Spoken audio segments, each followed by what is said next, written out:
Last class से हमने chapter second अपना स्टार्ट कर रखा है।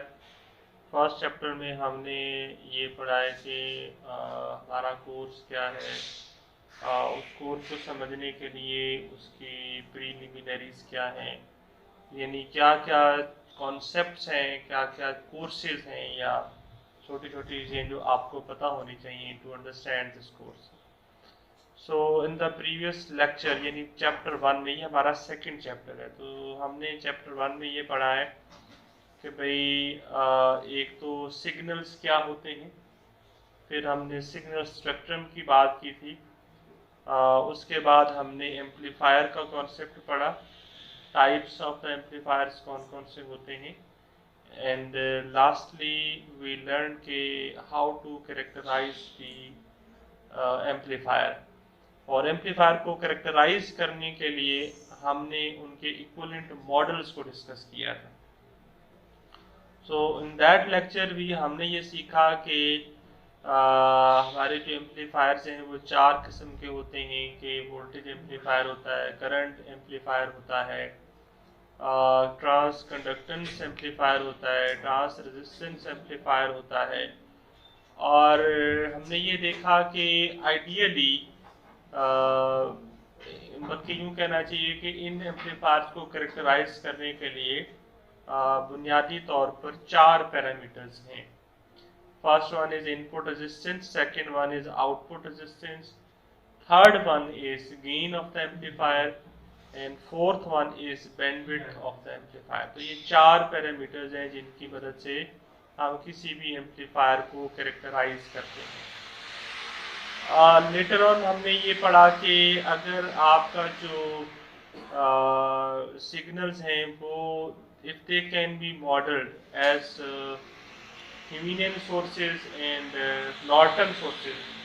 थेवेनिन सोर्स की जब हम बात करते हैं तो इसका एक्चुअली मतलब ये होता है कि वोल्टेज सोर्स के साथ उसकी जो सोर्स रेजिस्टेंस है वो सीरीज में आएगी, और अगर हम नॉर्टन सोर्स के तौर पर उसको मॉडल करें तो then the source will be a current source and it will have some source resistance in parallel to it.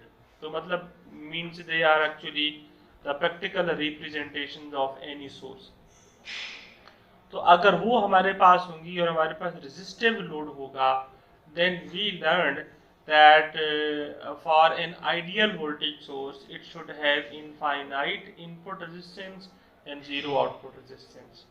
For a current source, it should have zero input resistance but infinite output resistance. For transconductance amplifier, both input resistance and output resistance, they should both be infinite. And finally, for the trans resistance amplifier, both input resistance and output resistance, they should be zero. Okay, keeping these parameters in mind. अच्छा, और frequency response का हमने कहा था कि हम इस पे बाद में बात करेंगे, और गेन जो होता है वो एक पैरामीटर्स होता है जिसके इफेक्ट्स हम फ्रीक्वेंसी के साथ और इट्सेल्फ हम उसको देखेंगे। ओके, तो then we started second chapter and in the second chapter we learn that what an ideal operational amplifier is and how it can be characterized. Then we learned that it has 6 properties.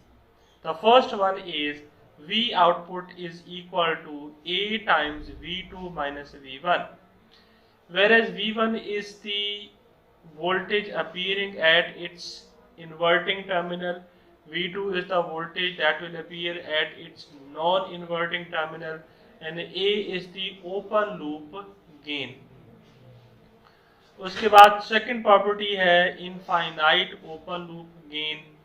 अच्छा, अगर पहले की बात करें तो मतलब ये एक फार्मूला है which describes that how the voltages at input of the op amp and output of the op amp how are they related. यानी ये एक फार्मूला है जिससे हमें ये पता चलता है कि उसकी इनपुट्स और आउटपुट्स किस तरह से रिलेटेड हैं। अच्छा, उससे बस सेकेंड आइडियल प्रॉपर्टी हमने ये पढ़ी कि भाई it has infinite open loop gain, which means कि ये जो A है ये इसका इनफाइनाइट है। Then third property is that it has infinite input resistance. Fourth property is that it has zero output resistance. fifth property is that it has infinite bandwidth, and the last property is that it has infinite common mode rejection. अगर मैं one by one इनकी practicality की बात करूं तो इस पे हमने लास्ट लेक्चर में बात की है. There is nothing like infinite loop in open loop gain. In आपका जो ओपन लूप गेन है it can not be said to be infinity. ये हमेशा कोई ना कोई फाइनाइट नंबर होता है, लेकिन ये होता इतना ज़्यादा है कि जिन सिग्नल्स को हमने एम्पलीफाई करना होता है with the help of operational amplifier, उन सिग्नल्स के रिस्पेक्ट से ये बहुत ज़्यादा गेन है. फॉर इंस्टेंट अगर आप आजकल के एम्पलीफायर्स की बात करें तो उनका जो गेन है वो 1000 वोल्ट बाई वोल्ट से लेकर 10 raise to 7 volt by volt तक हो सकता है, which is about 10 mega volt by volt. ठीक है, तो ये बहुत ज़्यादा गेन है. उसके बाद इनफाइनाइट इनपुट रेजिस्टेंस. तो इनपुट रेजिस्टेंस भी जो है वो कभी इनफाइनाइट नहीं होती है, वो भी फाइनाइट होती है, लेकिन मेगा ओम रेंज में होती है. लेकिन ये भी बहुत ज़्यादा रेजिस्टेंस है, तो इस वजह से इसको इनफाइनाइट ही हम लेके चलते हैं. थर्ड प्रॉपर्टी है ज़ीरो आउटपुट रेजिस्टेंस. तो ये भी कभी ज़ीरो नहीं होती है. आइडियली तो ज़ीरो है but it is not never zero. तो आप क्योंकि ये दरवाज़ा में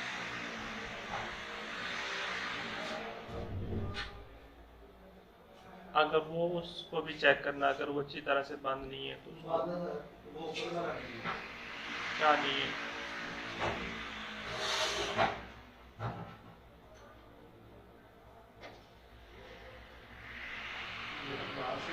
चलो रहने दो राजा, अच्छा बैठ जाओ, शुक्रिया.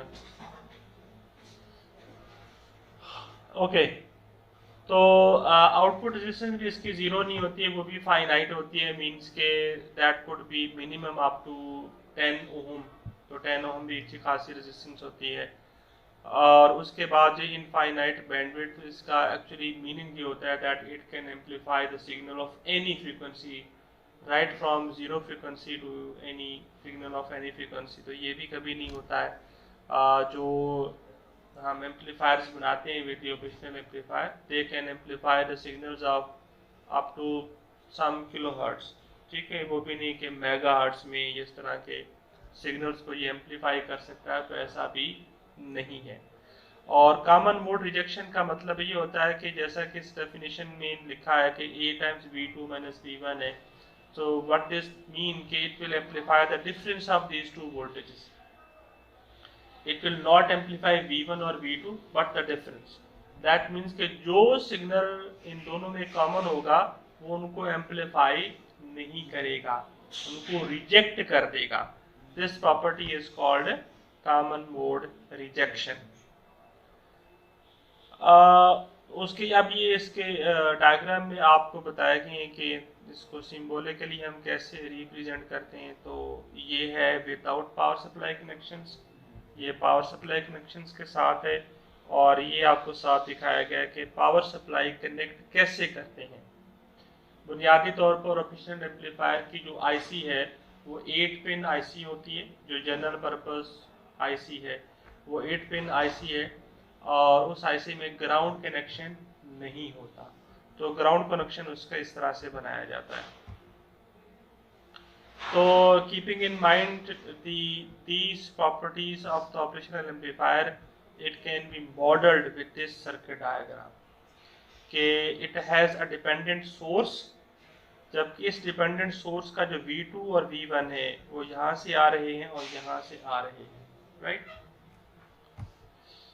ओके, फिर हमने ये इसके कुछ टूल्स को हमने लर्न किया था कि अगर हमने एक ऑपरेशनल एम्पलीफायर्स को एनालिसिस उसका करना है तो दैट मीन्स कि उसके लिए हम पहली असम्पशन ये लेते हैं that the voltage at non inverting terminal is nearly equal to the voltage at inverting terminal.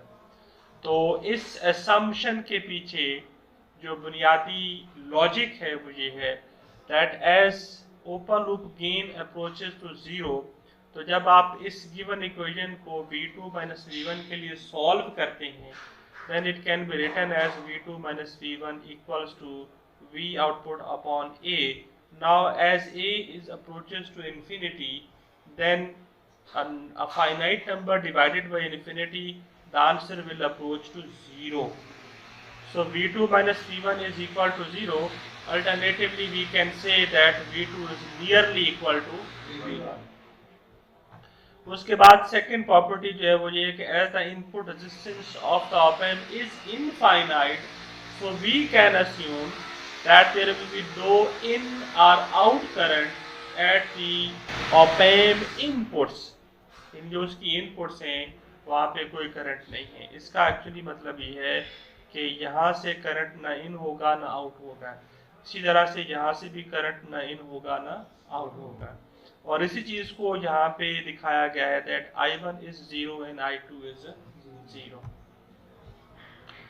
Okay, फिर लास्ट लेक्चर में हमने इन्हीं प्रॉपर्टीज का इस्तेमाल करते हुए ये सीखा है कि how the operational amplifier can be configured as inverting amplifier.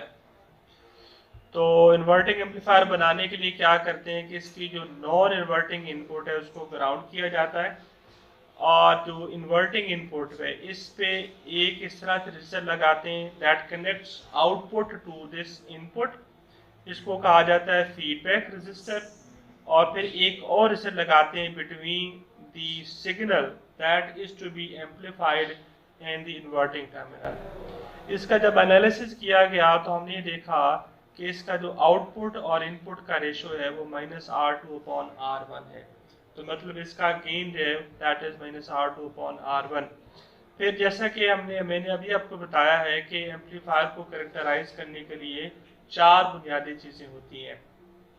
एक उसका गेन होता है, तीसरा सेकंड उसकी इनपुट रेजिस्टेंस है, और थर्ड उसका आउटपुट रेजिस्टेंस है। तो अगर हमने इसका एनालिसिस किया है और हमने ये फार्मूला निकाला है तो actually we have derived that how the input and output are related और उसका गेन कितना है। ठीक है, तो हमने गेन को फाइंड कर लिया है। फिर उसके बाद अब इनपुट रेजिस्टेंस की है तो वो ये R1 के इक्वल है और इसकी आउटपुट रेजिस्टेंस जो है वो 0 के इक्वल है।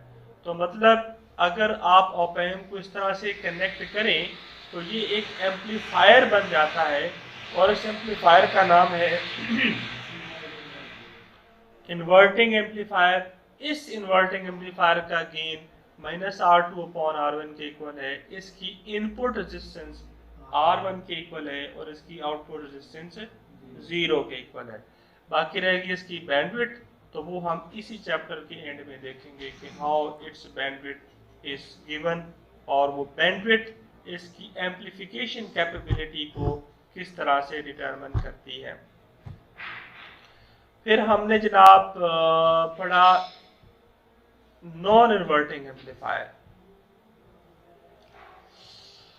तो नॉन इन्वर्टिंग एम्पलीफायर में और इन्वर्टिंग एम्पलीफायर में क्या फर्क है कि जनाब अब यानी सर्किट वही है, पहले इनपुट इस पॉइंट पे था, अब इनपुट उसको यहाँ पे लगा दिया। तो यहाँ पे इनपुट था उसको ग्राउंड कर दिया, और यहाँ पे ग्राउंड कनेक्शन था वहाँ पर इनपुट लगा दिए। So this configuration become non-inverting amplifier. So like inverting amplifier, इसका भी analysis किया गया and we formulated that its gain can be given as 1 plus R2/R1 and its input resistance is infinity and its output resistance is 0. So this is what we learned so far in this course. If you have any questions you can ask, otherwise we are going to learn the next concept in this chapter.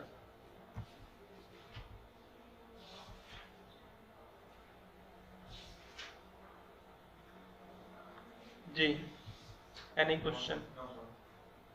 No question? Good. Okay, अगला हमारा topic ये है कि अगर इस inverting amplifier में अगर हम ये फर्ज कर लें कि इसका ये जो ओपन लूप गेन है इट इज फाइनाइट, ये इनफाइनाइट नहीं है, ये फाइनाइट है, it is some small number.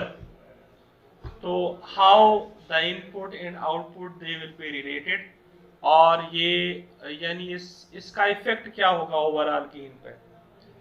याद रखें कि अंडर द आइडियल कंडीशंस इसका जो गेन है वो -R2/R1 के इक्वल है। तो अगर इसमें से अच्छा एक और चीज देखें हमने एनालिसिस करते हुए ये जो आइडियल प्रॉपर्टीज ऑप एम्प की उससे दो चीज़ें एक्सट्रैक्ट की हैं। नंबर वन कि ऑप एम्प का अगर ओपन लूप गेन जो है वो इन्फिनिट है, तो मतलब voltage at inverting terminal and non inverting terminal they will be equal. ठीक है, पहली हमने ये चीज़ यहाँ से ली है। दूसरी चीज़ हमने ये ली है कि अगर उसकी इनपुट रेजिस्टेंस इनफाइनाइट है तो करंट जीरो है। तो इन दोनों में से जो पहली बात है उसको फिलहाल हम कह रहे हैं कि दैट इज नॉन आइडियल, वो प्रैक्टिकल है। दूसरी को फिलहाल हम वही कह रहे हैं कि इनपुट रेजिस्टेंस बहुत ज्यादा है, करंट फ्लो नहीं करेगा। Okay, so under that condition यहाँ पे सर्किट में नॉन इन्वर्टिंग टर्मिनल जो है वो ग्राउंडेड है, सो V2 जीरो होगा और V2 minus V1 equals to V output over A। तो अब इसमें V2 तो जीरो है because it's grounded, so V1 क्या हो जाएगा आपका minus V output over A। यानी इन दो लाइनों से हमने ये डिटरमिन कर लिया कि नॉन इन्वर्टिंग टर्मिनल पे वोल्टेज कितना है और इन्वर्टिंग पे वोल्टेज कितना है। और जाहिर है यहाँ पर हमने ऑप एम्प की कैरेक्टराइजिंग इक्वेशन यानी वो इक्वेशन जिससे इसकी आउटपुट और इनपुट से रिलेटेड हैं उसको हमने इस्तेमाल करते हुए ये दोनों वोल्टेज कैलकुलेट किए हैं। ठीक हो गया? ओके, नेक्स्ट अब आप क्या करें कि ये जो आपका इन्वर्टिंग टर्मिनल है यहाँ पे केसीएल अप्लाई कर दें। क्या करें जनाब? आप केसीएल अप्लाई कर दें। अच्छा, अब इस नोड को अगर आप चेक करें तो इसकी एक ब्रांच R1 है, दूसरी ब्रांच R2 है और तीसरी ब्रांच है वो खुद ऑप एम्प की तरफ जाने वाली इनपुट है। Now as we have just assumed that input current will be zero, तो इसलिए ये ब्रांच आपकी ओपन होगी, तो करंट आप कहाँ गुजरेगा? R2 में से गुजरेगा और R1 में से गुजरेगा। In other words according to KCL formulation जितना करंट इस नोड पे आएगा उतना करंट जाएगा, यानी करंट यहाँ पे रुक नहीं सकता। ठीक है जी? अच्छा, अब यहाँ पे करंट कितना होगा? अब इसके इस टर्मिनल पे वोल्टेज VI है यानी इनपुट वोल्टेज है और इस तरफ वोल्टेज है V1 और V1 कितना है? Minus V output over A। तो लेट्स से करंट जब इस डायरेक्शन में फ्लो करता है, लेट्स से ये करंट की डायरेक्शन है और फिर ये आपके करंट की डायरेक्शन है फ्रॉम R2, तो then the current through R1 this will be equal to VI minus V output over A। ठीक है जी, नजर आ रहा है? Upon R। ठीक है, यानी ये करंट कैलकुलेट करने के लिए हमने बुनियादी तौर पर ओम्स लॉ अप्लाई किया है, यानी V अपॉन R। यानी ओम्स लॉ क्या होता है? V is equal to IR और हमें करंट चाहिए था तो I is equal to V upon R। तो हमने एक्चुअली ये देखा कि इसके क्रॉस वोल्टेज कितना है और फिर उसके डिवाइडेड बाय रेजिस्टेंस हमने कर दिया। अच्छा, उसके बाद ये है अब ये करंट इस तरफ जा रहा है तो दैट मीन्स कि ये वोल्टेज ज़्यादा होगा और ये वोल्टेज कम होगा, तो उस लिहाज से minus V output over A minus V output upon R2, तो ये दोनों को क्या कर दिया? इक्वल कर दिया। अच्छा, अब क्या किया जी? अगले स्टेप में ये किया है कि क्रॉस मल्टीप्लाई कर दिया है कि R2 को इस तरफ मल्टीप्लाई कर दिया और R1 को इस तरफ मल्टीप्लाई कर दिया, तो ये आपका R2 VI प्लस, अब माइनस प्लस कैसे हुआ? ये माइनस और ये माइनस प्लस हो गए, तो ये हो गया R2 V output upon A plus minus R1 V output upon A and minus R1 V output. अब हमें आउटपुट के लिए इसको सॉल्व करना है, तो इसलिए जो आउटपुट वाली टर्म्स हैं वो सारी एक साइड पे कर ली। तो एक आउटपुट वाली ये टर्म है और दो इस तरफ है, तो मतलब एक इधर है दो इस तरफ है, तो दोनों को इधर शिफ्ट कर देते हैं और ये इनपुट वाली को इस तरफ शिफ्ट कर दिया। तो अब क्योंकि इनपुट वाले के साथ पॉजिटिव का साइन है इधर आएगी तो नेगेटिव हो जाएगी, इसलिए ये है माइनस R2 VI और ये जो आपका ये टर्म है इसके साथ V आउटपुट है इसमें से v आउटपुट कॉमन ले लिया तो ये बन गया आपका R1 plus R1 upon R2 over A times B। खत्म हो गया। Okay, so assuming that a open loop gain is finite, this is the formula to calculate the gain of this amplifier। अब यहाँ पे भी आप देखें कि अगर आप अगेन इसको आइडियल पे अगर ले जाएं, that means if a becomes infinite, so this is a finite number divided by an infinite number, so this term will be 0, so 1 plus 0 is 1, so आप इसको 1 से डिवाइड कर रहे होंगे and you will be back to the ideal gain of this amplifier। ठीक है, अब हम इसको न्यूमेरिकली कंप्यूट करते हैं कि ये जो गेन है, ये हमारी जो असम्पशन है that V2 is nearly equal to V1, उसको कितना अफेक्ट करता है, यानी उससे कितना एरर आपको देता है। तो उसके लिए ये एग्जांपल है, एग्जांपल 2.1। इस एग्जांपल में क्या लिया गया है कि इसी सर्किट्स के R2 और R1 की वैल्यूज ली गई हैं और फिर गेन कैलकुलेट किया गया है आइडियल पी और इस फार्मूले से भी, और फिर एक एरर कैलकुलेट किया गया है कि ये कितना आता है। यानी consider the inverting configuration with R1 equal 1 kilo ohm, R2 100 kilo ohm, that is having an ideal close loop gain of -100 volt by volt. ठीक है, find the close loop gain for the cases A equals 10 raised to 3, 10 raised to 4 and 10 raised to 5. In each case determine percentage error in magnitude of G, यानी कि gain relative to the ideal value of R2 upon R1, यानी ideal से कितना ये आपका different आता है।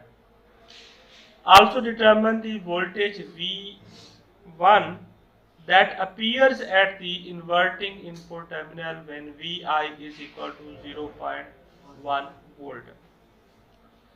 यानी आइडियली हम ये फर्ज करते हैं ना कि अगर आपका दिस टर्मिनल इज ग्राउंडेड तो इसका वोल्टेज यहाँ पे भी अपीयर होगा, यानी यहाँ पे वोल्टेज आपका 0 होगा, लेकिन वो होता है नॉन जीरो प्रैक्टिकल केसेस में, लेकिन वो होता बहुत कम है, इसीलिए उसको आइडियली 0 ही मान लिया जाता है, राइट। ओके, तो इसको कंप्यूट करते हैं। तो substituting the given values in equation 2.5 we obtain the values given in the following table।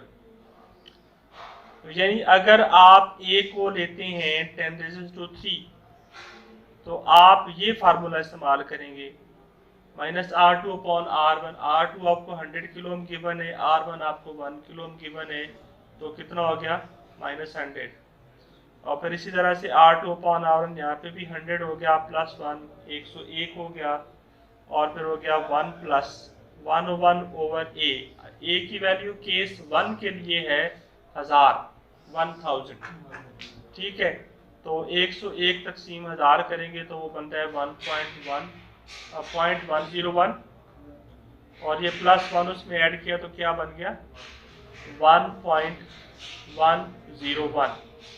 तो दैट मीन्स कि आपके जो आइडियल गेन 100 है इसको आप डिवाइड करेंगे 1.101 से, ठीक है। तो डिवाइड करके जो आंसर आएगा आपका वो बनेगा 90.83। यानी आइडियल आपका जो गेन है वो 100 होना चाहिए, बट अंडर दिस असम्पशन जो गेन है वो 90.83 है। तो कितना एरर बनेगा अगर इस फार्मूले को इस्तेमाल करें, तो ये जो है वो 100 हो गया minus this value 90.83 upon again ideal value multiplied by 100। इस फार्मूले का इस्तेमाल किया गया जब, तो जो आपका एरर है वो है -9.17%।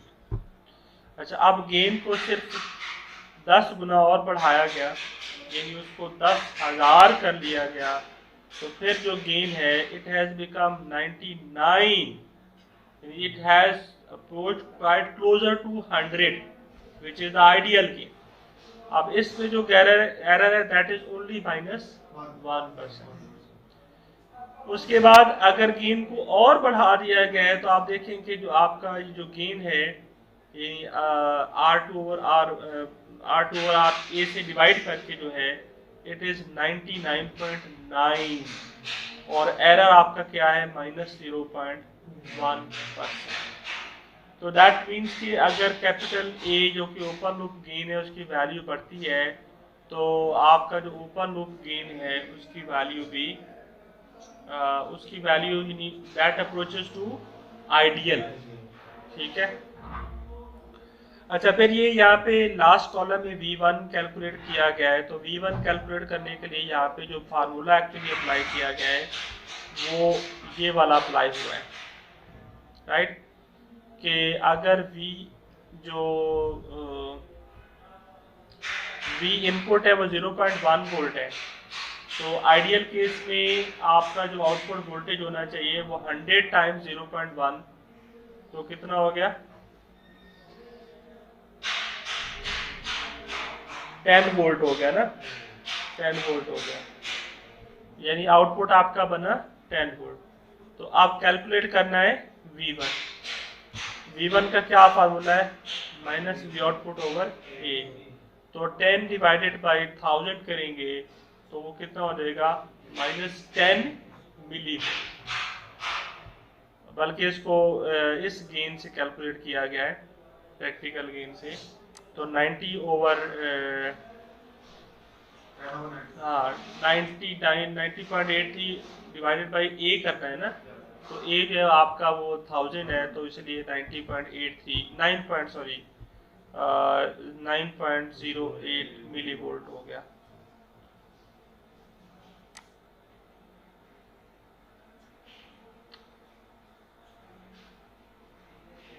जी, उसके बाद जो है वो 10 डिवाइडेड बाई दिस करेंगे तो ये -0.99 मिली वोल्ट हो गया। फिर अगर ये गेन हो जाता है तो then it is -0.10 milli volt. तो मतलब ये गेन अगर आप बढ़ाते जाएंगे तो ये वोल्टेज भी आपका 0 को अप्रोच करता जाएगा, जो कि आइडियली 0 को अप्रोच करना चाहिए। तो इस सारे एनालिसिस से बुनियादी तौर पर हम ये रिजल्ट कंक्लूड कर सकते हैं कि आइडियल गेन की जो असम्पशन है इट इज क्वाइट वैलिड। ठीक है, यानी वो क्या है वैलिड, उसको इस्तेमाल करके आप एनालिसिस कर सकते हैं। This assumption is not that bad, that's good assumption. Okay जी, फिर इसी एम्पलीफायर से मुतालिक ये एक और एग्जांपल है जो कि मैं आपको गाइड करूंगा और आपने ये खुद करनी है। ठीक है। अच्छा, इस एग्जांपल में क्या ये देखिए, बुनियादी तौर पर ये आपका इन्वर्टिंग एम्पलीफायर है with a source voltage of 1 volt and a load of 1 kilo ohm.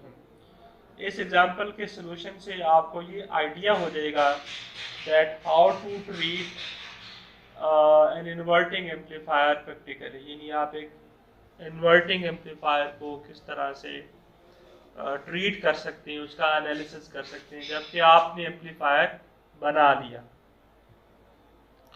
Okay, तो ये एक्चुअली ये एक्सरसाइज भी है आपके बुक के अंदर, वहीं से मैंने इसको लिया है। For the circuit in figure E2.6 determine the values of V1, I1, I2, V output, IL and I output. Also determine the voltage gain V output over VI, current gain IL upon II and power gain P output over PI। तो ये सारी चीज़ें calculate करनी है। तो start करते हैं जनाब हम V1 से। V1 से स्टार्ट कर लेते हैं, यानी V1 कैलकुलेट करने से स्टार्ट कर लेते हैं। तो इसको करना है आइडियल कंडीशंस के अंदर, यानी इसका प्रैक्टिकल कंडीशंस का नहीं बताया गया, इसको आइडियल कंडीशंस के अंदर ही सॉल्व करना है।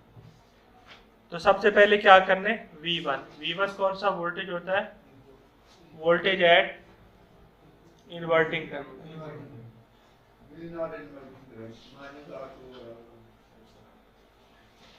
हैं जी, हाँ, यानी this is voltage at inverting terminal, voltage at inverting terminal, not the voltage gain जो आप बोल रहे हो R2/R4, तो वोल्टेज गेन है, ये वोल्टेज है। तो ये आपका V1 उसने दिखाया भी है, ठीक है। तो इसको कैलकुलेट करने के लिए लिखें कि दिस इज ग्राउंड, तो आइडियल कंडीशन में this will also be 0, virtual ground है, सो V1 इज 0। उसके बाद अगला I1, तो I1 के लिए वही जो रिलेशनशिप हमने इस्तेमाल किया है, इसका गेन का फार्मूला बनाने के लिए क्या किया था हमने, I1 is equal to VI minus V1/R1। तो VI कितना यहाँ पे है 1 वोल्ट, V1 कितना है यहाँ पर 0, और रेजिस्टेंस कितनी है 1 किलो। तो यानी कि 1 volt divided by 1 kilo is equal to 1 milli ampere. हाँ जी, आप क्या पूछ रहे हैं? ये फार्मूला नहीं है, पीछे एक एनालिसिस किया है, उसका रेफरेंस में दे रहा हूँ, ठीक है। इसी तरह से I2 आप कैसे फाइंड कर सकते हैं, उसके लिए भी हमने वही ओम्स लॉ अप्लाई किया था। तो उसमें V1 minus V output, right, upon 10K, लेकिन अभी हमारे पास V आउटपुट नहीं है। तो V आउटपुट कैलकुलेट करने के लिए आपको गेन पहले कैलकुलेट करना होगा, फिर आपको V आउटपुट मिलेगी, ठीक है। तो गेन कितना होगा 10 किलो ओम ओवर 1 किलो ओम, तो माइनस 10 वोल्ट बाई वोल्ट, ठीक है ना। गेन कितना हो गया माइनस 10 वोल्ट बाई वोल्ट। तो समझ आ रही है ना?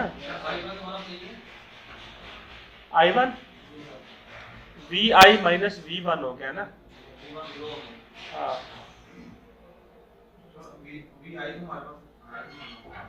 ये है ना VI 1 वोल्ट है, ये VI है ना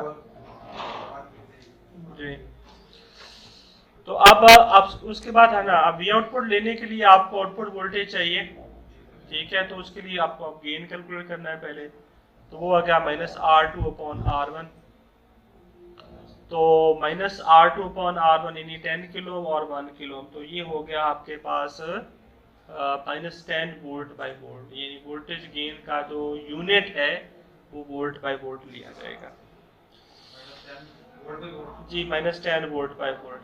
अच्छा, उसके बाद जो है आप माइनस 10 वोल्ट बाई वोल्ट है और यहाँ पे 1 वोल्ट है, तो आउटपुट कितना हो गया माइनस 10 वोल्ट, ठीक है।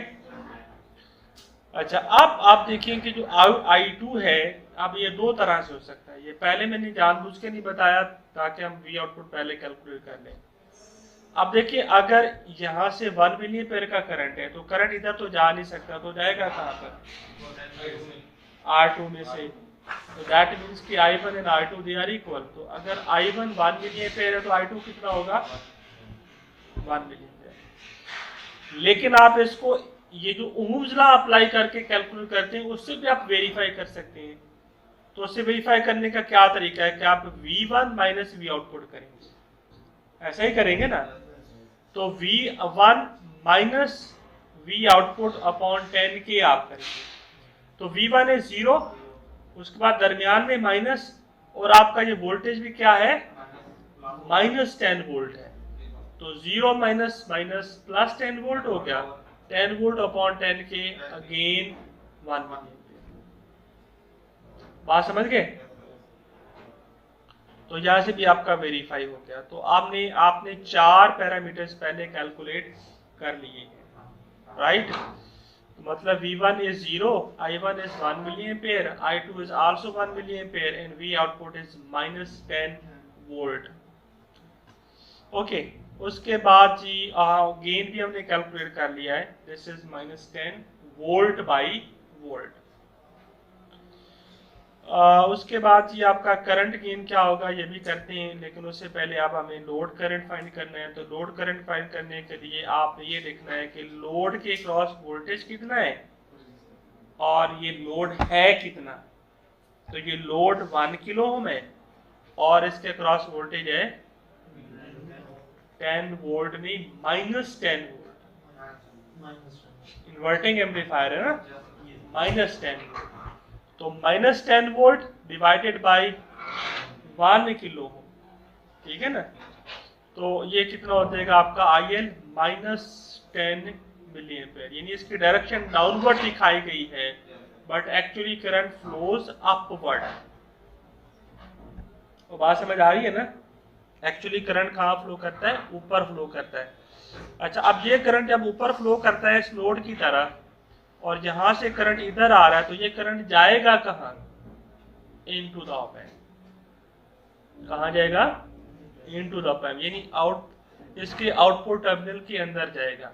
तो यहाँ पे एक बात और जरा आपको क्लियर हो जानी चाहिए कि मैंने जब आपको ये बताया है कि इसकी आउटपुट रेजिस्टेंस 0 है, तो इसका मतलब ये है कि आउटपुट से करंट इन आउट हो सकता है, इनपुट पे नहीं हो सकता।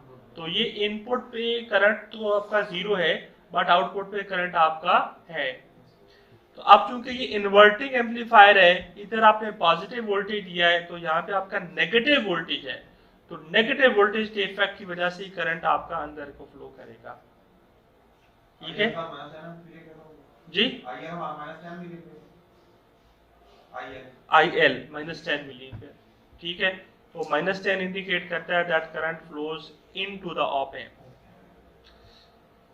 ओके, तो भारत अब आप इस पे क्या, अब हमें आई आउटपुट चाहिए, नहीं वो करंट चाहिए जो एक्चुअली ऑप एम्प के आउटपुट टर्मिनल पे फ्लो करता है। तो अगर आप यहाँ पे KCL अप्लाई करें तो ये आई आउटपुट एंटर हो रहा है, IL लीव कर रहा है और I2 भी क्या है, एंटर हो रहा है। तो IL will be equal to I2 plus I output. तो यहाँ से आप आई आउटपुट के लिए इसको सॉल्व कर सकते हैं। तो आई आउटपुट क्या हो जाएगा आपका, क्या हो जाएगा है? वो तो हो जाएगा ना सर, इक्वेशन क्या बनेगी,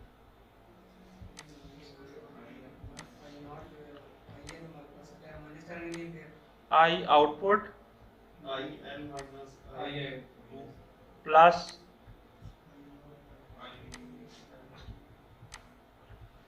I2 is equal to IL। हमें क्या कैलकुलेट करना है, आई आउटपुट। तो आई आउटपुट जी,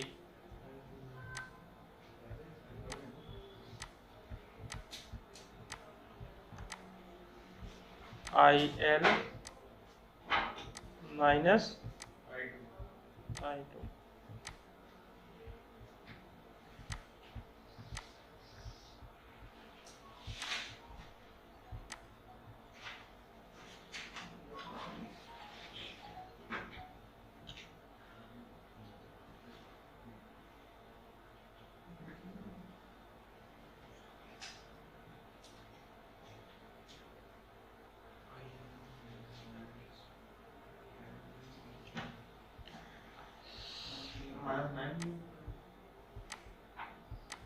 -9 क्यों आएगा,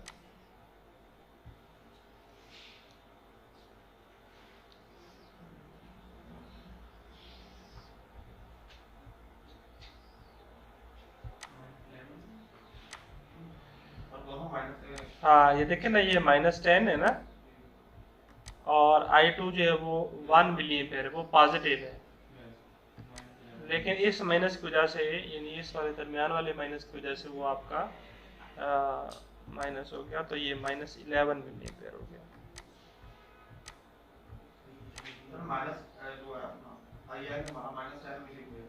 जी, IL जी जी, हाँ प्लस है भाई, प्लस है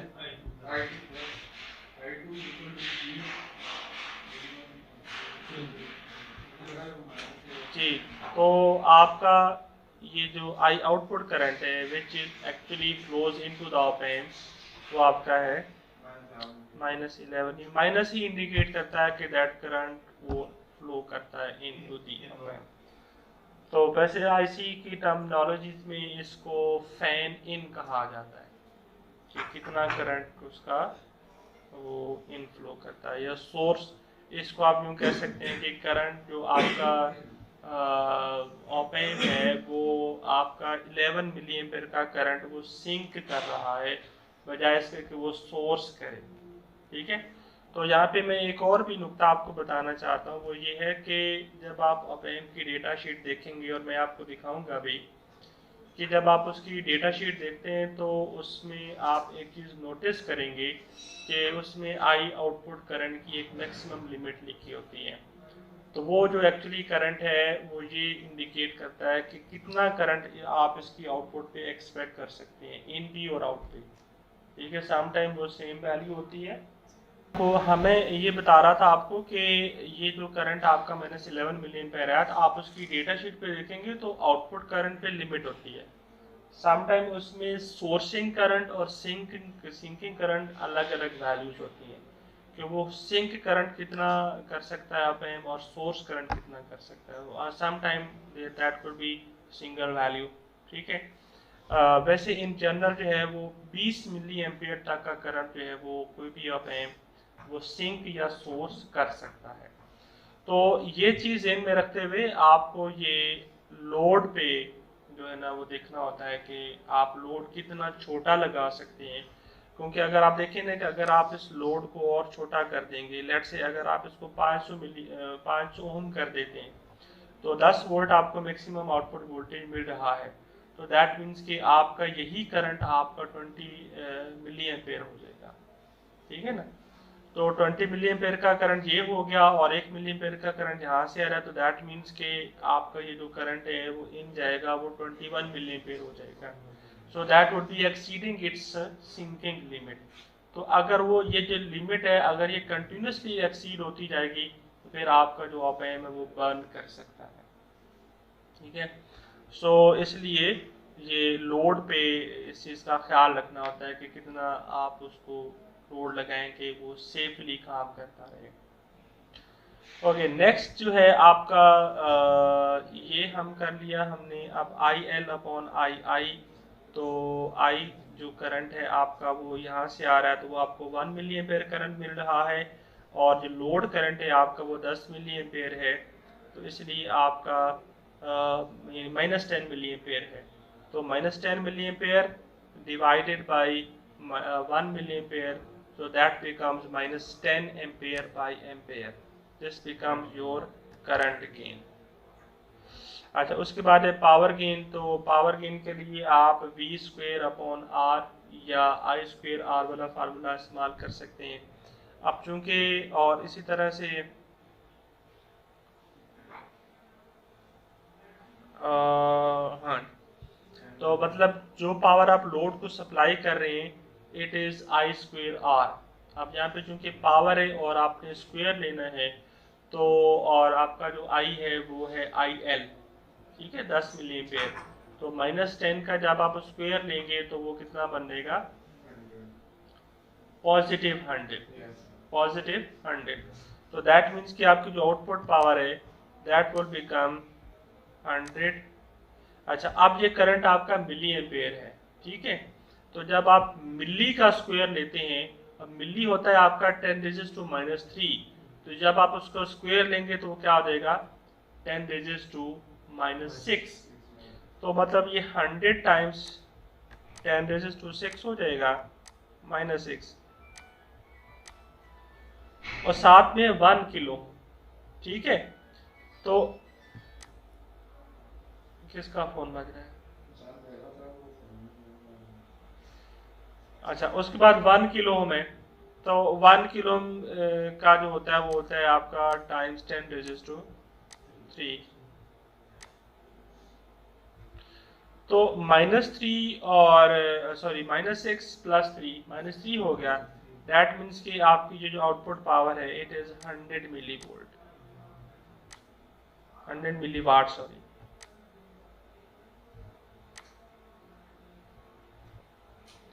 अच्छा, अब आप सोर्स पावर अगर देखें तो इसमें एक्चुअली आपने ये देखना है कि आपका सोर्स कितनी पावर सप्लाई कर रहा है। तो इट इज सोर्सिंग का करंट ऑफ 1 मिली एम्पेयर, और इसकी जो अपनी वोल्टेज वैल्यू है वो आपका 1 वोल्ट है। दैट मीन्स कि यहाँ पर जो पावर का फार्मूला अप्लाई करेंगे वो आप VI कर सकते हैं। तो जब आप VI करेंगे तो 1 milliampere times 1 volt, so this becomes 1 milliwatt. ठीक है जी. So 100 milliwatt divided by 1 milliwatt, this becomes 100 watt by watt. अच्छा जी, मैं उसकी तरफ भी आ रहा हूँ, बल्कि ये सारे जो है ना डीबी में भी लिखे हुए हैं, तो ये मैं बताता हूँ आपको कि ये डीबी में कैसे आया है. बल्कि ये सब की वैल्यू में 20 डीबी ही आ रहा है, तो बाय 20 डीबी मतलब हालांकि ये तो आपका 100 है. ठीक है. ओके. जो डीबी स्केल होता है उसमें ये होता है कि कुछ गेन वैल्यूज होती हैं वो बहुत बड़े नंबर होते हैं, और कुछ गेन वैल्यूज होती हैं वो बहुत छोटे नंबर्स होते हैं. तो उनको एक कंपेरेबल वैल्यू में लाने के लिए आप डीबी स्केल पे आप उसको रिप्रेजेंट कर सकते हो. एक्चुअली डीबी स्केल होता क्या है? डीबी स्केल ये होता है कि आप, मैं फार्मूला एक तरह से लिखने लगा हूँ, ए डी बी, यानी कि gain at dB scale, this is equal to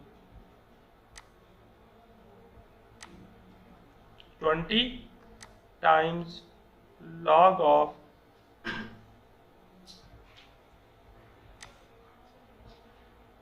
gain.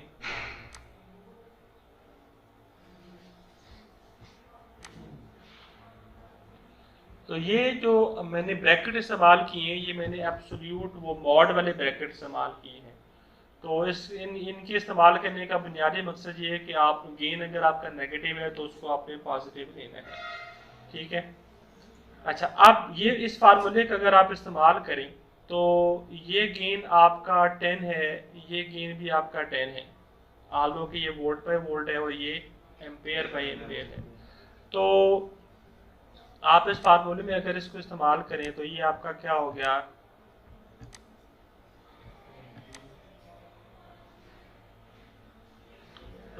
log of -10. मैं चले वोल्ट वाले की बात कर रहा हूँ उसकी. तो आपका ये वॉट से उसका पॉजिटिव 10 हो गया, और log ऑफ 10 होता है आपका 1, तो 20 टाइम्स 1 कितना हो गया, 20.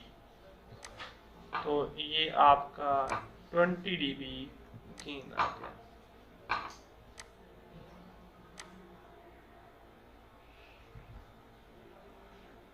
ठीक है जी. अच्छा, अब आ गए जी पावर वाले फार्मूले पे.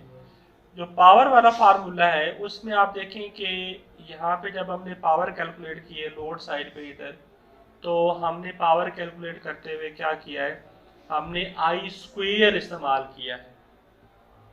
ठीक है, हमने क्या किया जी, आई स्क्वायर इस्तेमाल किया है.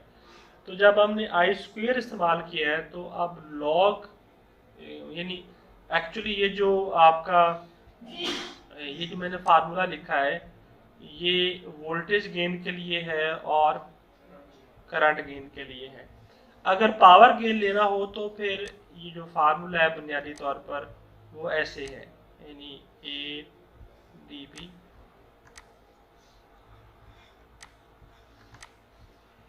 इक्वल्स टू 10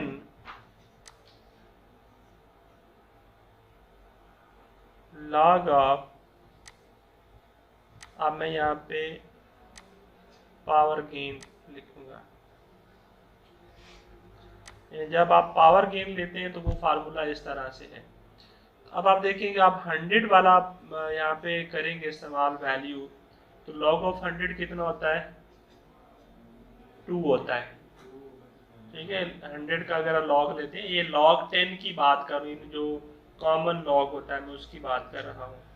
ये कैलकुलेटर पे जब आप 100 का लॉग देते हैं तो वो 2 आएगा, तो ये आपका आ जाएगा, तो ये 20 dB ये भी आ गया. अब सवाल ये भी पैदा होता है कि ये वोल्टेज गेन या करंट गेन के साथ 20 को मल्टीप्लाई हो रहा है और इधर 10 को मल्टीप्लाई हो रहा है. तो ये आप कम्युनिकेशन के जो कोर्स पढ़ते हैं ना, या सिग्नल प्रोसेसिंग के कोर्स पढ़ते हैं, ये उनके मतलब सवाल हैं. तो ज़रा आप एक्सप्लोर करिए कि ऐसा क्यों है. ठीक है जी, मैं तो आपको नहीं बता रहा. समझ आ गई, एग्जाम्पल क्लियर होगी, ठीक है। अच्छा, अब आपका सवाल ये था कि ये डीबी में क्यों करते हैं।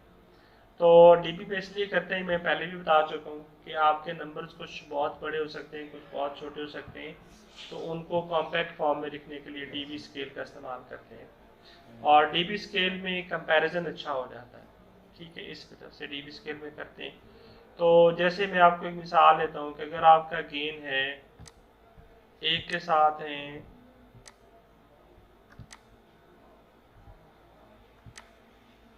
ये हो गए 4 5 6 और ये 7 सिफर है, ठीक है।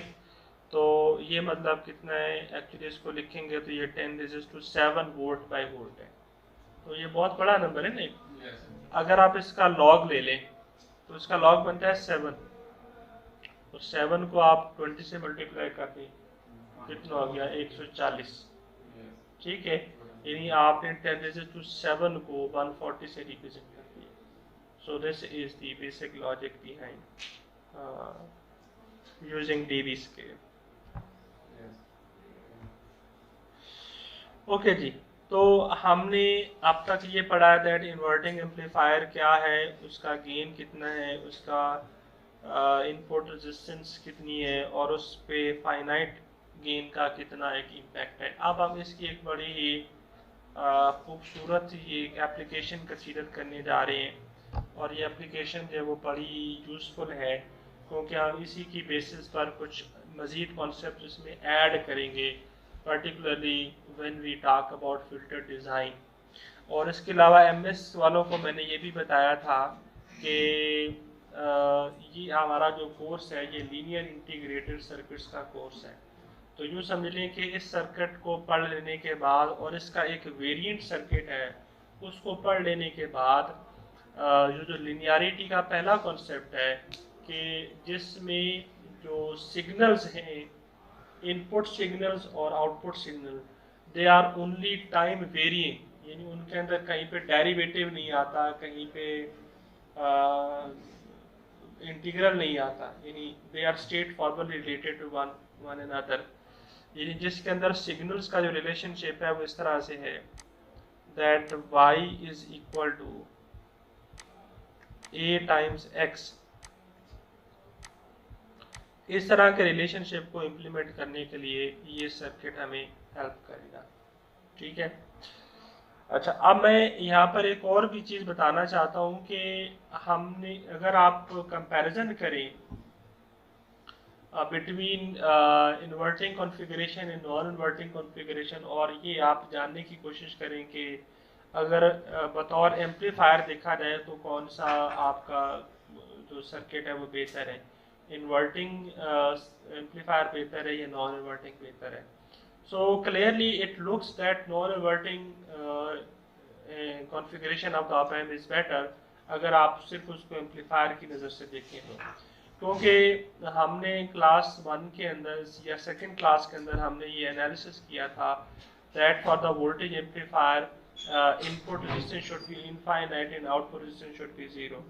And for the inverting configuration this is true because the input is directly connected with the inputs of the op amp terminals in non-inverting configuration, so it has an input resistance of infinity, while its output resistance is directly connected with the op amp output, and op amp's output ideally has zero output resistance, so the output resistance of non-inverting configuration is also 0.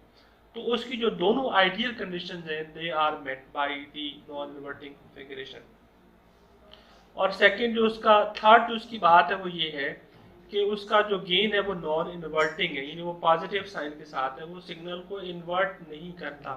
तो ये भी एक feature जो ना वो attract करता है towards non inverting amplifier. लेकिन जैसे जैसे आप सिग्नल्स को उस एम्पलीफायर के साथ कनेक्ट करते चले जाते हैं सिग्नल्स का लॉस बहुत होता है, ठीक है, इन सिग्नल्स का लॉस बहुत होता है, particularly when there are more than one sources, particularly when you apply that configuration for more than one sources. मैं अगली एक टॉपिक में हम इस चीज़ को डिस्कस भी करेंगे कि कैसे, ठीक है।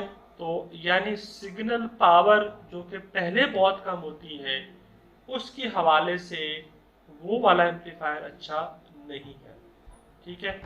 बल्कि ये वाला एम्पलीफायर जो है उस हवाले से बहुत बेहतर है, बिकॉज यहाँ पे जब आप एक से ज़्यादा सिग्नल सोर्सेज को कनेक्ट करते हैं सर्किट के साथ, तो वो जो सोर्सेज हैं they do not affect one another, जबकि नॉन इन्वर्टिंग कॉन्फ़िगरेशन में they do affect.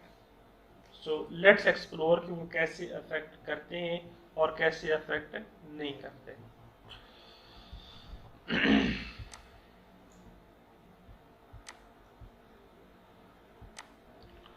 Okay, so this is your inverting configuration with more than one input। तो अब इसका एनालिसिस करना है और हमें ये देखना है that how the output is related with the inputs V1, V2, Vn। हमें इस चीज़ का एनालिसिस करना है और ये फार्मूला आपके पास आ जाता है। तो अब ये कैसे आता है, लेट्स एक्सप्लोर।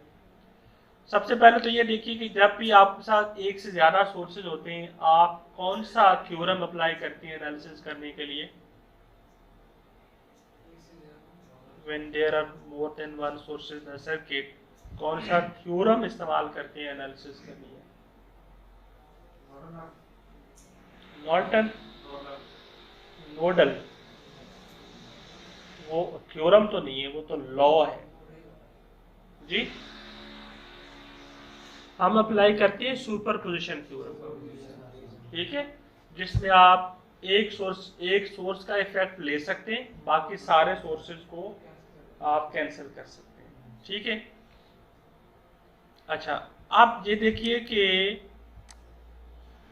जब आप इस यानी बुनियादी तौर पर ये सारे के सारे क्या हैं, दे आर ऑल सोर्सेज, ठीक है, they are all sources.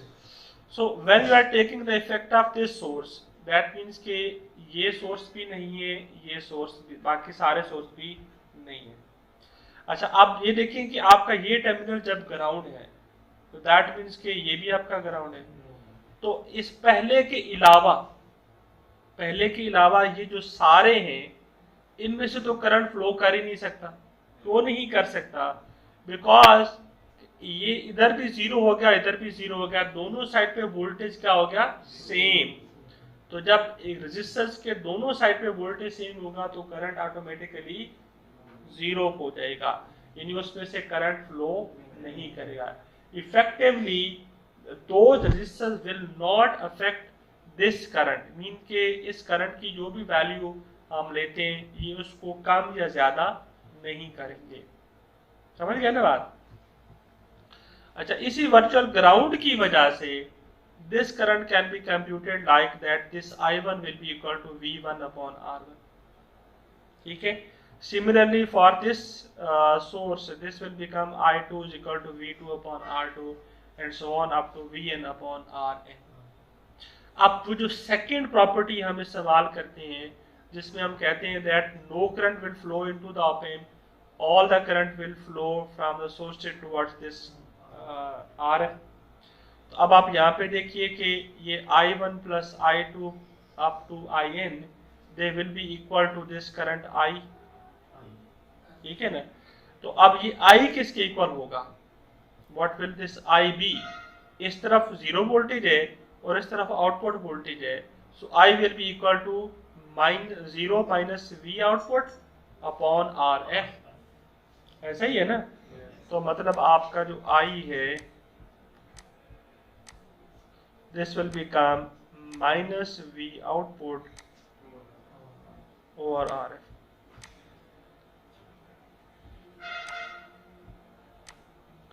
Now as I will be equal to I1 plus I2 plus I3 up to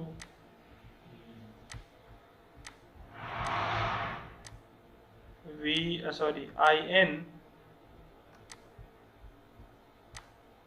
तो अब ये क्या करें, ये सारे वैल्यूज उठा के आप यहाँ डाल दें, right. So you will have minus V output upon R F equals to V1 over R1 plus sorry minus हाँ plus V1 over R1 plus V2 over R1 R2 plus V3 over R3 and so on up to Vn upon Rn। Clear हो गया ना बात, कोई confusion तो नहीं है यहाँ पर। तो अब आपने इसको सॉल्व करने किसके लिए, आउटपुट के लिए। तो आप क्या करेंगे, ये माइनस की दूसरी साइड पे चला जाएगा और RF से आप पूरे इक्वेशन को मल्टीप्लाई कर देंगे। सो you will obtain this equation, ठीक है। तो ये इतना सादा जो है आपके पास जो इन्वर्टिंग समर बन गया है, ये इन्वर्टिंग कॉन्फ़िगरेशन का ही कमाल है, राइट। यानी ये इसी का कमाल है कि आपको इतना सिंपलर फॉर्म में आपको मिल गया है।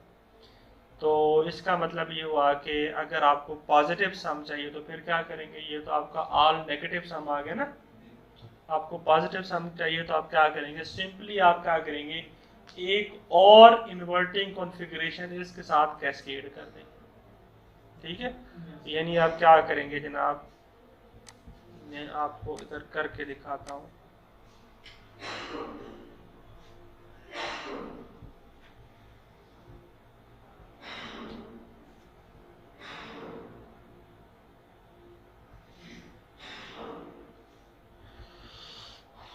व्हाट यू विल डू कि आपने क्या किया जी, एक इन्वर्टिंग कॉन्फ़िगरेशन और ले लेनी है लाइक दिस।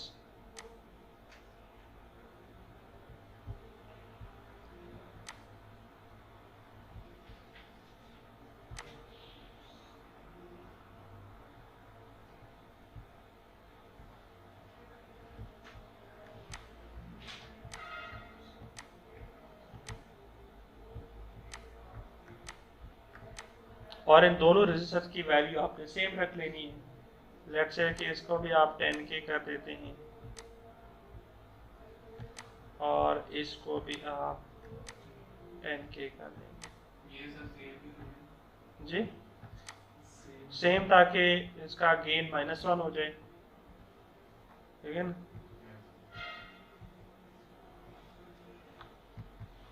ये R2 और R1 का सेम हो जाए तो -1 गेन हो जाएगा।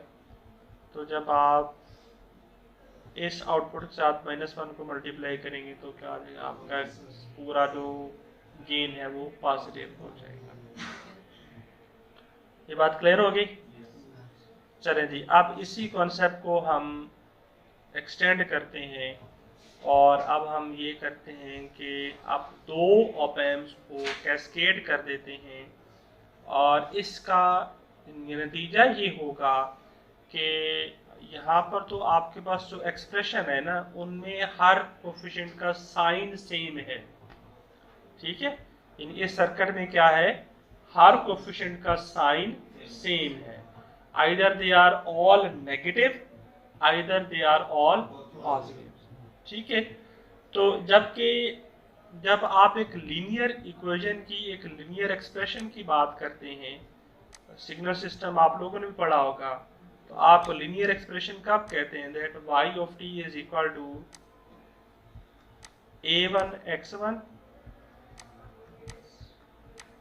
Plus a2 x2 plus so on, जितने भी आपने सिग्नल उसमें ऐड करने हैं। और उसमें आप लिखते हैं that a1 and a2 they are real numbers. So when they are real number, that means they could be positive, negative, or they could be of any form. ऐसा ही है ना। तो लेकिन ये जो आपका सर्किट है, it can only implement the expression that would have the coefficients of same sign. Mean this circuit can be used to implement the expression with only positive coefficient, positive real coefficient, or with positive negative real coefficients. ऐसा ही हुआ ना। But if you have some expression which has a kind of mixed coefficient, some coefficients are positive, some are negative, तो उसके लिए फिर क्या है, तो उसका solution ये सर्किट है, ठीक है।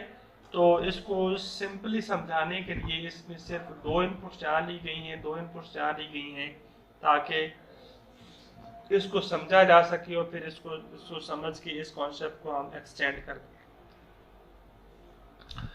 ओके, सबसे पहले तो आप ये देखें कि assuming that the op amp are ideal, तो आप इस वाले कॉन्सेप्ट को जब यानी इस वाले समर को आगे एक्सटेंड करेंगे, दैट मीन्स के जो आपको यहाँ पर आउटपुट मिलेगी that can be written as V output 1, let's say, ठीक है, that will be equal to RA upon R1 into V1, ऐसा ही है ना, यानी सॉरी माइनस के साइन के साथ, minus RA upon R1 times V1, और इसी तरह से minus RA upon R2 times V2। तो ये होगी आपकी ये आउटपुट। जबकि ये जो अगला ऑपरेशनल एम्पलीफायर है, अब इसकी तीन इनपुट्स होगी, दो जिसको इंडिपेंडेंटली मिल रही है और तीसरी जो पिछले ऑप-एम्प से मिल रही है। तो इसलिए इसकी जो आउटपुट है that will be written as V output is equal to R minus RC upon RB times V output 1 minus RC upon R3 times V3 and minus RC upon R4 times V4। तो ये बिल्कुल वैसे ही लिखा है। तो ये जो last to terms हैं ये इनकी वजह से जो इनपुट आ रही है उसको एक्सप्रेस करती हैं। जबकि जो ये वाली टर्म है ये देखिए कि इसमें RA over R1 times V1 और फिर RA over R1 times V1 and RA times V2 times RA over R2 times V2, तो वो तो इधर आ गया। अब ये आपके जो साइन है पॉजिटिव कैसे बन गए? तो वो पॉजिटिव इसलिए बन गए कि इसका इफेक्ट शामिल हुआ और ये जो गेन है RC ओवर RA वो साथ मल्टीप्लाई हुआ। समझ गए ना? तो ये इस वजह से वो दोनों आपके पॉजिटिव बन गए। अब अगर ये किया जाए यानी उसी एक्सप्रेशन में अगर आप RA और RB को इक्वल रख लें, और मैं रिकमेंड करता हूं कि इन दोनों रेजिस्टेंस की वैल्यू 10K रखनी है, 10K से काम नहीं रखनी, ठीक है। तो फिर वो जो लास्ट एक्सप्रेशन है वो क्या हो जाएगा? अच्छा, इसमें मैंने एक और काम भी किया है कि फिर हमने RC को RF कह दिया है और ये RB और RA they are equal to 10 kilo ohm. फिर आप देखिए कि ये और ये कैंसिल हो जाएगा आपका, इसी तरह से यहाँ से भी ये कैंसिल हो जाएगा। तो आपका ये जो एक्सप्रेशन है इस तरह से बन जाएगा RF upon R1 V input 1। ये V इनपुट 1 सिर्फ इसको कह दिया गया, ठीक है ना, मतलब कोई नई चीज़ नहीं है। ये V इनपुट 1 है, ये V इनपुट 2 है, ये V इनपुट 3 है, ये V इनपुट 4 है। तो ये आपका बन गया RF upon R1 V input 1 plus RF upon R2 V input 2 minus RF upon R3 V input 3 and minus RF upon R4 V input 4। अब यहाँ से एक नतीजा तो आप डायरेक्टली यहाँ से डिड्यूस कर सकते हैं, अखज़ कर सकते हैं। वो ये कर सकते हैं कि भाई ये देखिए आपने जिस सिग्नल के कोएफिशिएंट को नेगेटिव रखना है वो आप सेकंड स्टेज पे लगा दें। देखें वो कैसे, क्योंकि V2 और V3 और V4 का जो कोएफिशिएंट है वो नेगेटिव है, जबकि V1 और V2 के कोएफिशिएंट्स पॉजिटिव हैं। तो जिन जिन सिग्नल्स के कोएफिशिएंट्स को आपने पॉजिटिव रखना है वो फर्स्ट स्टेज की इनपुट पे लगा दें, और जिनको आपने नेगेटिव रखना है वो सेकंड स्टेज पे लगा दें, ठीक है। तो दैट मीन्स कि ये जो यहाँ पे हमने दो इनपुट्स ली हैं they can easily be extended और रिड्यूस्ड। इनको आप एक्सटेंड भी कर सकते हैं और रिड्यूस भी कर सकते हैं, कम कर सकते हैं, ज़्यादा कर सकते हैं। तो we will obtain a similar expression like this. Is that clear to everyone? ठीक है। अब हम आते हैं, ये तो हमने इस सर्किट का एनालिसिस किया अब हम आते हैं इसको डिजाइन करने पर। डिजाइन करने का मतलब ये है कि लेट से आपके पास एक सिग्नल इक्वेशन है, उसके लिए आपने सर्किट डिजाइन करना है। तो अब डिजाइन करने का मतलब ये होगा कि सबसे पहले तो आप इस तरह से अपने गिवन डिजाइन एक्सप्रेशन के हिसाब से इसको कॉन्फ़िगर करेंगे। कॉन्फ़िगर किस तरह, क्या मतलब, यानी सर्किट की फॉर्म तो यही रहेगी। जितनी आप देखेंगे कि आपके पास कितने सिग्नल हैं which are with negative coefficient और कितने सिग्नल हैं which are with positive coefficient. तो जो पॉजिटिव कोफिशिएंट वाले सिग्नल हैं वो आप स्टेज 1 पे लगा देंगे और जो नेगेटिव कोफिशिएंट वाले सिग्नल हैं वो आप स्टेज 2 पर लगा देंगे। तो ये कॉन्फ़िगरेशन होगी। फिर आप क्या करेंगे, आप अपने एक्सप्रेशन को, ये आपका गिवन एक्सप्रेशन होगा दैट आपको इस तरह की आउटपुट चाहिए, V output is equal to C1 V input 1 plus C2 V input 2 minus C3 V input 3 and minus C4 V input 4। आपको इस तरह की आउटपुट चाहिए। आपने इसी के हिसाब से अपने सर्किट को कॉन्फ़िगर कर लिया। फिर आप क्या करेंगे, सिंपली ये देखेंगे कि भाई अब ये जो आपका C1 है it can be related with this expression, है ना। इसी तरह से ये जो आपका C2 है it can be related with this, और ये जो नेगेटिव वाला C है ये नेगेटिव वाले से रिलेट हो सकता है, और ये जो C4 है it can be related with this.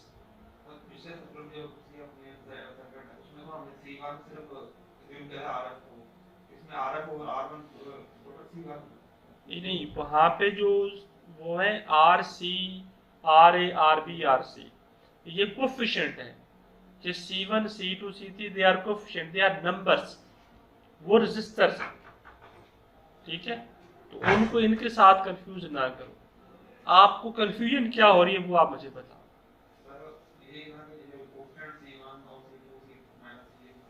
देखिए ना, ये देखिए मैं इसके, ये नंबर्स हैं, मतलब कि they could be something like this. मैं अगर लिखता हूँ जी V output is equal to 2 times V1 minus 3 times V2 minus 5 times V3 plus 6 times V4। तो समझ लो कि मेरा C1 2 है, C2 माइनस 3 है, C3 माइनस 5 है और C4 प्लस 6 है। तो ये नंबर्स हैं, इनका RA RB RC के साथ कोई लिंक नहीं है, ठीक है। They are linked with ratio of resistors, यानी ये इनका रिलेशनशिप इन रेशियोज के साथ है। यानी कि अब आपका RF over R1 this will be equal to C1, लेकिन ध्यान रखना है कि ये जो मैंने तो यहाँ पे पॉजिटिव नेगेटिव मिक्स कर दिया है, तो आपने इनको अलग अलग कर लेना है, ठीक है। यानी कि आपने पॉजिटिव वाला एक ये और एक ये, इनको आपने क्या करना है, इनको आपने इधर रिलेट करना है इन दो के साथ, समझ गए ना। आपने अलग कर लेना है खुद से ही, ऐसे ना हो कि फिर आप देखो इस सर ने तरतीब से लिखा, तरतीब पॉजिटिव नेगेटिव से करनी है, नंबरों से नहीं करनी। इसी तरह से आप ये वाला और जो ये वाला है इनको कहाँ ले जाएंगे, आप इधर ले जाएंगे, right. So keep these points in mind.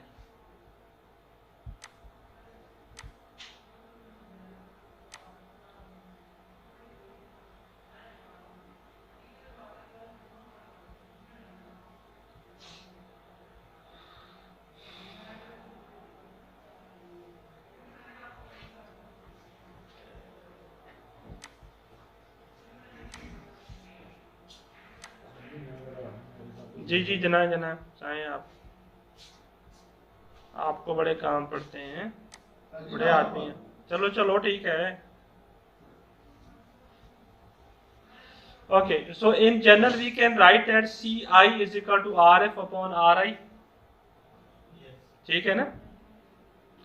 सो आपको RF पहले से कैलकुलेट करना है आपने, तो बाकी CI वगैरह जैसे मैंने यहाँ बताया लेके वो आपको गिवन होंगे। तो अननोन क्या रहेगा आपका RI। So RI will be equal to RF upon CI 1 2 3 जितने भी आपके पास वो हैं। तो RF कैलकुलेट करने का ये फार्मूला मैंने डेवलप किया है कि आपके पास जितने भी कोफिशिएंट्स हों उन सब का आप ले लें LCM। ये LCM है, लीस्ट कॉमन मल्टीपल। उनका आप LCM ले लें और उसको आप 10 किलो ओम से मल्टीप्लाई कर दें। इसका फ़ायदा ये होगा कि आपकी जो इनपुट रेजिस्टेंस है for any signal that would B 10 kilo ओम, और जितने भी प्रैक्टिकल आपके सिग्नल सोर्सेज होते हैं उनके लिए 10 किलो ओम की रेजिस्टेंस जो है that is more than enough. लेकिन ज़ाहिर है फिर उसमें उसको चेंज भी किया जा सकता है, ठीक है, लेकिन कम अज़ कम 10 किलो ओम की जो रेजिस्टेंस है वो रखनी चाहिए, ठीक है। इस पे भी एक इलाबोरेटिव सा हम एक डिस्कशन करेंगे कि ये 10 किलो ओम क्यों रखनी है, right, by taking some practical scenarios कि भाई इसको 10 किलो ओम ही क्यों रखना है। खैर, तो बहरहाल इसको इससे फ़ायदा क्या होगा कि आपको जो मिनिमम इनपुट रेजिस्टेंस मिलेगी, यानी कि आपको ये जो R1 और R2 basically these are input resistors, यानी this will be the input resistance seen by V1, this will be the input resistance seen by V2। मतलब इनकी वैल्यूज आपके कम से कम 10 किलो ओम आ जाएंगी, ज़्यादा भी आ सकती हैं लेकिन कम से कम 10 किलो ओम आ जाएंगी। तो ये समझ लें कि आपके डिज़ाइन फार्मूलेज हैं, यानी आपको इस तरह का एक एक्सप्रेशन गिवन होगा, you are to relate the coefficients from these expression to this kind of expression. तो यहाँ से आपके जो कोएफिशिएंट्स हैं they will be related with the ratio of resistors, right. तो यहाँ से आप पहले RF कैलकुलेट कर लेंगे और फिर RF की इंफॉर्मेशन और कोएफिशिएंट की इंफॉर्मेशन का इस्तेमाल करते हुए आप रेलेवेंट इनपुट रजिस्टर्स कैलकुलेट करेंगे, RI कैलकुलेट करेंगे। अब इस पर ये एक एग्जांपल है, इसको सॉल्व करते हैं, बल्कि ये दो एग्जांपल्स हैं बुनियादी तौर पर। पहली जो एग्जांपल है that relates to this the summer which have same signs of coefficients, और जो दूसरी है that relates with the summer design with mixed coefficient, ठीक है।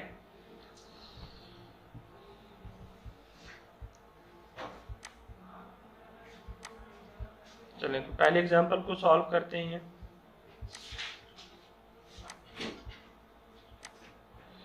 तो आपको आउटपुट जो है वो कितनी, यानी ये एक्सप्रेशन आपने इम्प्लीमेंट करना है, V output equals to V1 plus 5V2। Time क्या हो गया, चलें ये एग्जांपल सॉल्व करके फिर हम ब्रेक लेते हैं। तो ब्रेक लेंगे तो फिर हम अगला टॉपिक चलेंगे। ओके, तो हमने इसको सॉल्व करना है, ठीक। तो आपके पास ये दो ही इनपुट्स हैं V1 एंड V2। तो इसका मतलब ये है कि आपका जो आउटपुट का एक्सप्रेशन है वो क्या होगा, V output equals to minus RF upon R1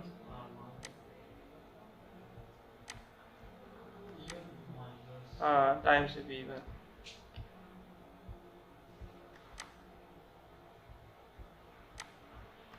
minus RF upon R2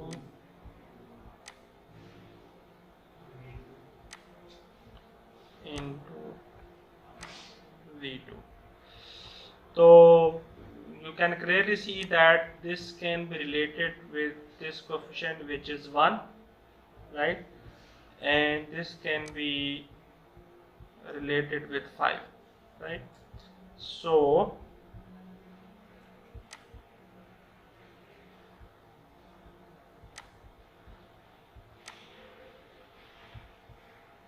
क्या हो जाएगा जी, ये RF ओवर R1 आप लोगों को नजर तो आ रहा है ना, is equal to 1 and RF equals to RF over R2 equals to 5. अच्छा, नाउ द क्वेश्चन अराइजेस कि ये कैसे सिलेक्शन की जाए। अच्छा, इन्होंने ये कहा कि इस तरह से इनको सिलेक्ट करना है कि for maximum output voltage of 10 volt the current in the feedback resistor will not exceed 1 milli ampere. यानी उन्होंने एक क्राइटेरिया बता दिया कि वो 1 मिली एम्पियर से करंट एक्सीड नहीं करना चाहिए, लेकिन हम अपने इस फार्मूले से करेंगे तो ये क्राइटेरिया भी जो है वो मीट हो जाएगा। तो हमने क्या रखा है क्राइटेरिया कि RF आपने कैसे कैलकुलेट करना है। RF should be 10 kilo ohm. RF is equal to 10 kilo ohm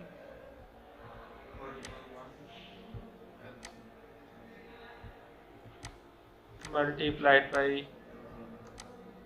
LCM of 1,5। 1 और 5 का LCM क्या आ गया? 5 ही आ जाएगा। ठीक है, तो 5 × 10 किलो तो ये हो गया आपका 50 किलो।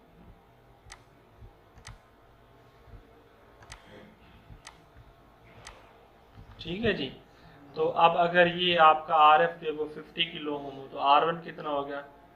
50 किलो ओम ना। ठीक है, यानी R1 को इधर लाएंगे तो 50 किलो ओम हो गया। तो बात समझ आ रही है ना। इसी तरह से ये आपका RF 50 है ओवर R2 आपका नहीं पता, तो 5 आप इस तरफ लेके आएंगे तो आपका R2 कितना हो जाएगा? 10। तो एक तो आप क्या करेंगे, तो दैट मीन्स कि इन्होंने ये लिखा है, ये पॉसिबल चॉइस लिखा है, तो मतलब ये चॉइस ही है। डिज़ाइन में आप अपनी चॉइस की ले सकते हैं। तो अगर आप ये परेशान हो रहे होंगे हम ये कैसे करेंगे, तो एक्चुअली मैंने आपको फार्मूला बता दिया, तो इसलिए आप इसको बहुत आसानी से खुद भी कर सकते हैं। ओके, तो दैट मीन्स कि अब आप क्या करेंगे कि आपने इस सर्किट को किस तरह कॉन्फ़िगर करेंगे। सिर्फ V1 और V2 लेंगे और इसमें आपका RF 50 किलो ओम हो जाएगा, R1 आपका ये भी 50 किलो ओम हो गया और आपका जो R2 है ये 10 किलो ओम होगा। तो बाकी आप सब हटा देंगे। और आपको ये भी नहीं चाहिए होगा जो अगली स्टेज है, बिकॉज इसमें नेगेटिव कोएफिशिएंट्स ही रिक्वायर्ड है। ठीक है, ओके, सो दैट क्लियर। सब ये है V1 V2 एंड -4 V3, मतलब 2 पॉजिटिव है और 1 नेगेटिव है। दैट मीन्स कि इस सर्किट कॉन्फ़िगरेशन में आपको ये वाली जो ब्रांच है ये हटा देनी है। ऐसे ही है ना। तो बाकी आप ये देखिए कि इसमें आपका जो अब RF है वो क्या हो जाएगा? 2 × 1 × 4, तो LCM आपका बनता है 4। ऐसा ही है ना। तो 4 टाइम्स आप 10 के करेंगे तो आपका बन जाएगा 40 किलो। सो 40 किलो ओम के लिए उसके बाद इसका कोफिशिएंट कैलकुलेट करेंगे। R1 आप करेंगे तो मतलब 40 किलो ओम डिवाइडेड बाय 2 कितना बन गया? 20 किलो। फिर आप इसके लिए करेंगे तो आपका 40 किलो ओम डिवाइडेड बाय 1 तो 40 किलो ओम आ गया। तो इसी तरह से R3 करेंगे तो आपका बन जाएगा 40 kilo ohm divided by 4 is equal to 10 kilo. समझ गए? तो दैट मीन्स के यहाँ पर, हाँ, और ये हम सेट कर चुके हैं ऑलरेडी। RA और RB ये होने चाहिए 10 किलो। तो ये हो गया 10 किलो ओम, ये हो गया 20 किलो ओम, ये हो गया 40 किलो ओम, ये हो गया 10 किलो ओम और ये भी हो गया 40 किलो ओम, जो कि RC RF है आपका। ठीक है जी। ओके जी, अब हम